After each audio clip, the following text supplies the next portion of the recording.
일전에 어느 분하고 운동에 관해서 이야기를 하다가 제가 질문을 받았습니다. 목사님, 운동 중에서 목사님은 어떤 운동을 제일 중요한 운동이라고 생각합니까? 이렇게 이제 질문을 받았는데 제가 그 질문에 제법 진지하게 대답하려고 애썼던 기억이 있습니다. 제일 중요한 운동이요?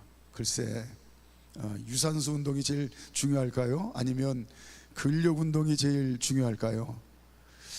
아니면 뭐 그냥 걷기 운동, 등산, 아니면 공으로 하는 운동, 아니면 이제 자전거 등, 아니 뭐 다 중요한 것 같은데 굳이 제일 중요한 운동을 고르라고 하시니까 아이고 참 곤란하네요. 이제 이렇게 제가 답변을 했어요. 그랬더니 그분이 한바탕 웃으시더니 아니 뭘 그렇게 어렵게 생각을 하세요? 운동 중에 제일 중요한 운동은 당연히 숨쉬기 운동이죠. 그러는 거예요. 그래서 숨쉬기 운동 못하면 다른 운동 아무리 잘해도 그게 무슨 소용이 있겠습니까? 그러는 겁니다. 듣고 보니 아주 일리가 있는 거예요. 그래서 아이고 정말 그런 것 같습니다 하고 제가 맞장구를 치고 한바탕 웃었던 기억이 있습니다. 아닌 게 아니라 건강하게 살려면 무엇보다도 우리가 숨쉬기 운동을 잘 해야 됩니다. 제가 오늘 이 말씀을 드리는 이유는 하나님 자녀들에게 기도가 영적인 호흡이죠. 오늘 그래서 기도를 우리가 함께 좀 나누려고 합니다. 하나님 자녀답게 복된 삶을 살기 위해서는 무엇보다도 이 영적인 호흡인 기도를 잘 해야 됩니다. 그렇다고 한다면 기도를 잘 해야 된다는 말이 뭘 의미할까? 기도를 잘한다는 말은 능력 있는 기도를 해야 된다라고 하는 거예요. 예수님께서도 기도할 때 중언부언하지 말라고 했는데, 그러니까 그냥 기도가, 우리가 기도하는 목적은 하나님 앞에 응답받기 위해서 하는 거예요. 기도의 열매를 우리가 얻기 위해서 하는 겁니다. 그러니까 기도했다고 하는 그 자체가 목적이 아니고, 기도했다고 하는 걸 뭐 보이기 위해서 하는 게 아니고, 뭘 그걸 의무적으로 숙제하듯이 하는 게 아니고, 기도를 잘 해야 되는데, 영적인 호흡인 기도를 잘 해야 되는데, 기도를 잘하는 거는 능력 있는 기도를 하는 거다. 목소리만 크게 높여 기도한다고 해서 그게 무조건 능력 있는 기도라고 말할 수는 없겠죠. 또 오랜 시간 기도한다고 해서 그것이 꼭 능력 있는 기도다, 그렇게 말할 수는 없습니다. 그러면 오늘 본문에 보면 히스기야 왕을 통해서 능력 있는 기도가 뭔가를 우리가 힌트를 얻을 수 있습니다. 샘플로 보여주시는 것 같아요. 먼저는 문제를 붙들고 기도하는 게 그게 능력 있는 기도다. 다시 말하면 기도하는 목적이 분명해야 된다는 거예요. 내가 기도하는 이유가 분명해야 된다는 겁니다. 문제를 확실하게 붙들고 기도해야 된다는 거예요. 그래야 그 기도가 능력 있는 기도다.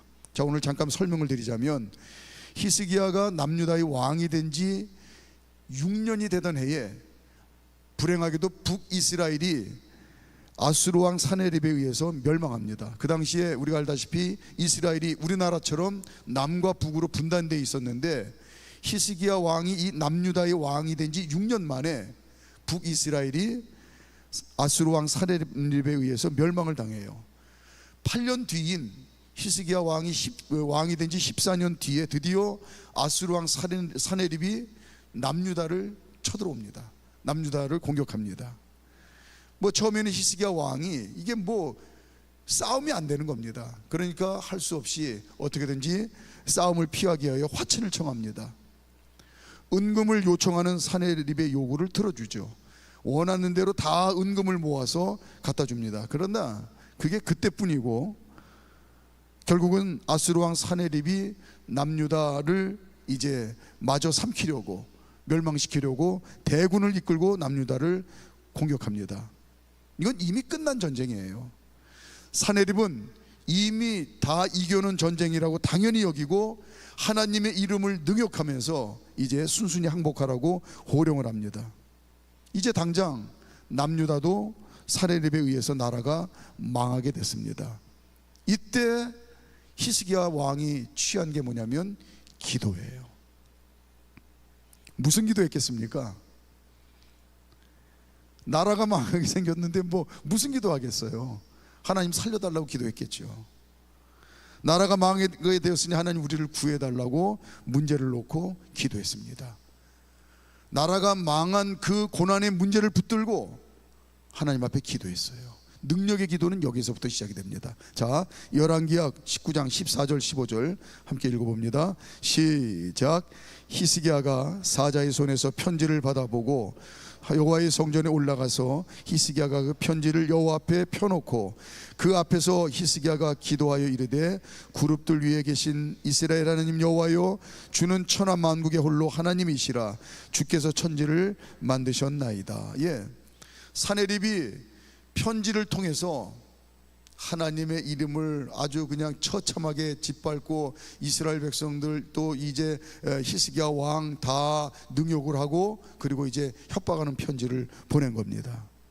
그 편지를 하나님 앞에 펴놓고 하나님, 우리가 이제 망하게 생겼습니다. 우리를 살려주세요. 우리를 구해주세요. 문제를 붙들고 하나님 앞에 간절히 기도합니다. 열왕기야 19장 19절 시작. 우리 하나님 여호와여, 원하건대 이제 우리를 그의 손에서 구원하옵소서. 그리하시면 천하 만국이 주 여호와로 하나님인 줄 알리이다 하니라.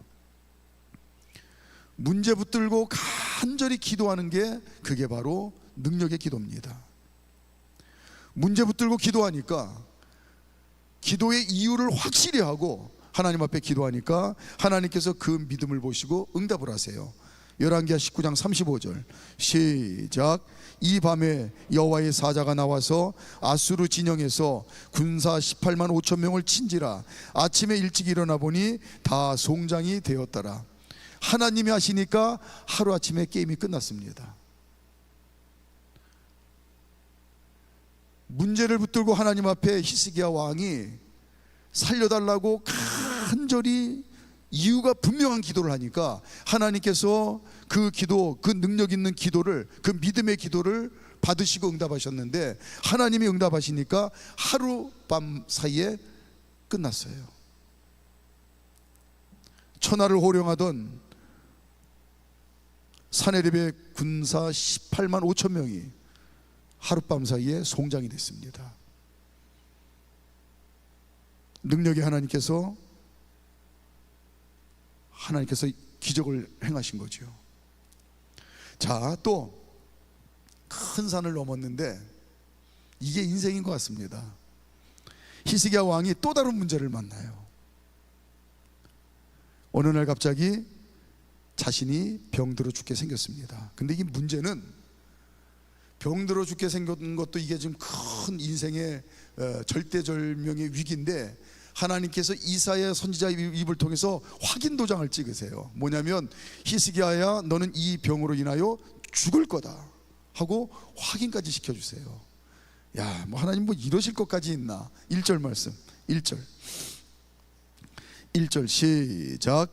그때에 히스기야가 병들어 죽게 되매 아모스의 아들 선지자 이사야가 그에게 나와서 그에게 이르되, 여호와의 말씀이 너는 집을 정리하라, 내가 죽고 살지 못하리라 하셨나이다. 자, 어떠세요?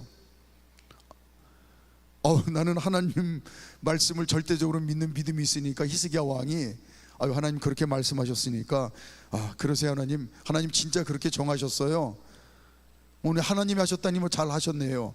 그래야지요. 이래야 되나요?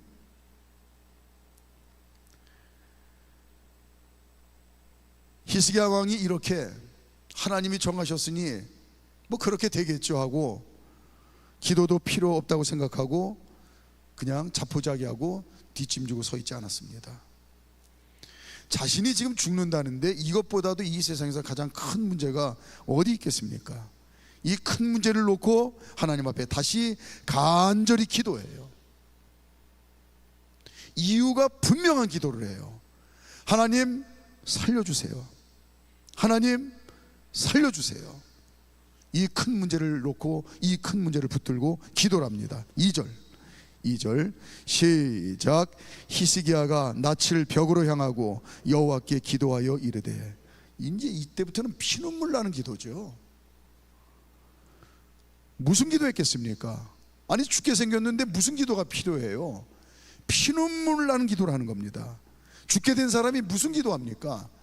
살려달라고 기도합니다. 하나님 앞에 살려달라고 간절히 애원하며 기도합니다. 이렇게 내가 당한 문제를 붙들고 하나님 앞에 솔직하게 그리고 간절히 기도하는 것이 이게 능력 있는 기도다. 하나님 자녀가 하나님 앞에 기도하는데 뭐 무슨 눈치 볼 게 있고 뭐 체면 차릴 게 있고 뭐 두려울 게 있겠습니까? 문제를 하나님 앞에 내려놓고 그 문제 붙들고 하나님 앞에 당당하게 담대하게 간절히 기도하는 거예요. 이게 능력 있는 기도다. 두 번째는 하나님께서 기뻐 받으시는 기도가 능력 있는 기도다라고 하는 겁니다. 이게 무슨 말이냐면, 자, 히스기야가 자기가 병으로 이제 죽는다고, 그것도 이사야 선지자 입을 통해서 확인까지 시켜주셨는데 이 큰 문제를 놓고 무슨 마음으로 기도했겠습니까? 아니 히스기야도 사람인데 당연히 억울하고 속상한 마음 가지고 기도했을 거 아닙니까? 하나님, 이제 왕의 역할을, 왕의 사명을 이제 좀 제대로 감당할 수 있을 것 같은데, 아니 할만하니까 이제 죽어야 된다니, 하나님 이대로는 안 됩니다. 너무 이르지 않습니까? 억울한 마음, 아쉬운 마음, 두려운 마음으로 하나님께 병 낫게 해달라고 간절히 기도하죠. 안 됩니다. 하나님 지금은 안 됩니다. 절대 안 됩니다. 3절 말씀, 3절 시작. 여호와여 구하오니 내가 진실과 전심으로 주 앞에 행하며 주께서 보시기에 선하게 행한 것을 기억하옵소서 하고 히스기야가 심히 통곡하더라. 히스기야가 병으로 죽게 된 자기의 문제를 붙들고 기도하면서 하나님 앞에 바짝 다가서요. 하나님 이대로 절대로 안 됩니다. 이대로 죽을 수 없습니다. 하나님 앞에 가까이 다가가요. 하나님의 허리춤을 붙들어요. 절대 저를 놓으시면 안 된다고. 그런데 믿음으로, 신앙적으로, 영적으로 하나님 앞에 바짝 다가가니까 그동안 미처 몰랐던 하나님의 마음이 보이기 시작합니다. 하나님께서 하나님 백성인 이스라엘 백성을 향한 하나님의 마음이 읽혀지는 거예요. 절박한 마음으로 하나님 앞에 바짝 다가가니까 하나님 백성인 이스라엘 백성을 향한 하나님의 마음이 보이는 거예요. 하나님 백성이 이방 나라들에게 짓밟히고 시달리는 그 모습을 보면서 그걸 불쌍히 여기고 안타까이 여기며 눈물을 흘리시는, 속상한 마음으로 눈물을 흘리시는 하나님의 눈물이 보이는 거예요. 나 여호와 전지전능한 하나님의 백성 아니냐? 그러나 어찌 너희가 믿음을 버리고 이렇게 하나님 없는 이방 나라 백성들에게 처참하게 짓밟히는 그런 곤고한 인생을 살고 있느냐? 불쌍히 여기며 안타깝고 속상한 마음으로 눈물 흘리는 하나님의 그 아픔이 보이는 거예요. 오늘 3절 끝부분에 보니까 심히 통곡하더라 라고 했는데, 저는 이 눈물에 처음 흘린 눈물과 나중 흘린 눈물의 내용물이 다르다고 생각을 합니다. 처음에는 당연히 자신을 위한 눈물이겠죠. 하나님 억울합니다. 하나님 지금은 아닙니다. 너무나 아쉽습니다. 왕으로서 해야 될 일이 아직도 많이 남아 있습니다. 하나님 지금 죽기는 두렵습니다. 자신을 위한 뜨거운 피눈물을 흘렸는데 이제는 하나님의 그 아픈 눈물을 보면서 하나님을 위한 눈물이 됐어요. 한나의 눈물의 기도 기억나시죠? 똑같은 것 같아요. 한나도 처음에는 왜 납니까? 이 이스라엘 여인들이 다 자식 낳아서 잘 키우고 행복하게 사는데 왜 나만 자식을 낳지 못하고 이렇게 고통스러운 인생을 살아야 됩니까? 하나님, 나는 너무 억울합니다. 나는 너무 속상합니다. 이러고 처음엔 하나님 앞에서 자신의 처지 때문에 피눈물을 흘렸어요. 하나님 앞에 바짝 다가가서 하나님 왜 그러시냐고 하나님 앞에 가까이 갔더니 하나님이 눈물을 흘리고 계세요. 믿음의 길에서 멀리 떨어져서 엉터리 인생을 사는 이스라엘 백성들을 보면서 눈물 흘리는 하나님의 눈물이 보이는 거예요. 하나님의 아픔이 보이는 거예요. 그래서 한나가 통곡하며 울며, 하나님 저에게 아들을 주십시오. 처음에는 왜 남들 있는 아들 나는 없어야 됩니까? 오직 자기 자신을 위한 그런 아들을 구했는데 하나님 저에게 아들을 주십시오. 그러면 제가 그를 이스라엘 백성들에게 믿음으로 살아야 된다고, 지금 하나님이 눈물을 흘리고 계신다고, 하나님이 슬퍼하고 계신다고, 다시 믿음으로 돌아오라고, 하나님 백성답게 살라고 제가 하나님의 나팔이 되어드리는 그런 아들로 키워드리겠습니다. 그때부터 기도의 내용이 이제 오늘 히스기야의 내용, 기도의 내용이 바뀝니다. 하나님, 통곡하며 눈물을 흘려요. 죄송합니다. 하나님 마음이 이렇게 아프신 줄 몰랐습니다. 한 번만 기회를 더 주시면 하나님 백성인 이스라엘 백성이 하나님 백성답게 믿음으로 승리하는 삶을 살도록 제가 잘 해보겠습니다. 한 번만 기회를 주세요. 그러면 하나님 백성이 하나님 백성답게 믿음으로 승리하는 삶을 살도록 제가 한번 잘 인도해 보겠습니다. 이 기도야말로 하나님께서 기뻐하시는 기도죠. 하나님의 귀가 번쩍 뜨이는 기도입니다. 하나님께서 기뻐하시는 기도하라니까 하나님께서 즉시 응답을 하세요. 하나님의 말을 바꿉니다. 얼마나 기쁘셨으면 하나님이 뱉은 말을 바꾸세요. 즉시 바꾸셔서 응답하십니다. 4절 5절 4절 5절 시작. 이사야가 성읍 가운데로 이르기 전에 여호와의 말씀이 그에게 임하여 이르시되 너는 돌아가서 내 백성의 주권자 히스기야에게 이르기를 왕의 조상 다윗의 하나님 여호와의 말씀이 내가 내 기도를 들었고 내 눈물을 보았노라. 내가 너를 낫게 하리니 내가 3일 만에 여호와의 성전에 올라가겠고. 아멘. 하나님의 마음을 헤아리는 기도, 하나님께서 기뻐하시는 기도가 능력 있는 기도입니다. 하나님 입에서 나온 말까지도 바꾸세요. 얼마나 기쁘셨으면. 마지막으로 세 번째, 합력하여 선을 이루는 기도가 능력 있는 기도다. 오늘 히스기야 왕의 기도를 들으시고 하나님께서 즉시로 그를 살리십니다. 그리고 15년을 그 생명을 연장시켜 주시죠. 육신의 병을, 지금 히스기야 왕이 육신의 병을 고쳐 15년을 더 살게 된 것도 기쁜 일이지만 히스기야 왕은 이제 15년 동안 하나님 백성인 이스라엘 백성들이 하나님 백성답게 복된 인생, 승리하는 삶을 살도록 그들을 바로 인도할 수 있다는 기회가 주어졌다는 것 때문에 너무나 기쁩니다. 히스기야의 기도와 인도로 인하여 이제 남유다가 하나님의 돌보심을 받고 하나님 백성답게 복된 인생을 살게 됐어요. 이스라엘 백성들이 다시 믿음으로 일어섰어요. 6절 말씀 6절 시작. 내가 내 날에 15년을 더할 것이며 내가 너와 이 성을 아수르 왕의 손에서 구원하고 내가 나를 위하고 또 내 종 다윗을 위함으로 이 성을 보호하리라 하셨다라 하셨더라. 히스기야의 능력 있는 기도를 통해서 하나님이 영광을 받으십니다. 이처럼 히스기야 왕의 기도를 통해서 합력하여 선을 이루시는 열매가 풍성했어요. 먼저는 하나님이 영광을 받으셨다. 두 번째는 남유다 이스라엘 백성들이 믿음을 회복하고 하나님 백성답게 살게 되었다. 히스기야 왕은 죽을 병에서 고침받고 이제 하나님과 이스라엘 백성들을 위해서 더 귀하게 헌신하는 인생을 살게 되었다. 오늘 히스기야 왕의 이 합력하여 선을 이루신 이 기도 때문에 하나님께는 영광이요 남유다에게는 신앙의 부흥이요 히스기야 왕 자신에게는 하나님과 백성들을 위해서 헌신할 수 있는, 더 귀하게 헌신할 수 있는 그런 복된 역사가 있었습니다. 자, 이제 찬양단 준비해 주시고요, 이 시간 능력 있는 기도를 한번 해보시지 않겠습니까? 첫째, 문제 붙들고 간절히 기도하세요. 문제를 하나님 앞에 확실하게 내려놓으세요.